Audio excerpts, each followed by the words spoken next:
अहमदनगरमध्ये 3 वाहनांचा भीषण अपघात झाला। यामध्ये 2 जण ठार झालेत तर 2 जण गंभीर जखमी झालेत।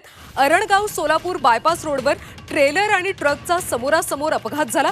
कारही त्यावेळी मागून धडकली। ट्रेलर आणि ट्रकच्या दोन्ही ड्रायव्हरचा जागीच मृत्यू झाला तर कारमधले दोघे जण जखमी झालेत। जखमींना अहमदनगर जिल्हा रुग्णालयात उपचारासाठी दाखल करण्यात आले। अपघातामुळे बायपास रोडवर वाहतुकीची कोंडी झाली। सध्या पोलीस घटनास्थळी दाखल झाले। अहमदनगरमध्ये 3 वाहनांचा अपघात झालेला आहे। यामध्ये 2 जण ठार झालेत तर 2 जण गंभीर जखमी झालेत।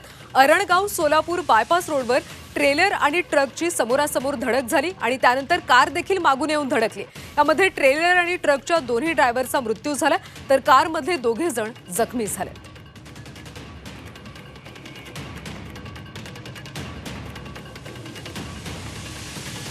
अरणगाव सोलापूर रोडवर हा अपघात झाला।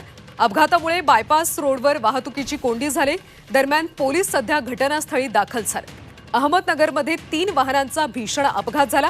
ट्रेलर आणि ट्रक समोरासमोर धडकले आणि त्यानंतर मागून कार सुद्धा येऊन धडकली। यामध्ये ट्रेलर आणि ट्रकच्या ड्रायव्हरचा जागीच मृत्यू झाला तर कारमधले दोघे जण गंभीर जखमी झालेत। जखमींवर सध्या उपचार सुरू आहेत।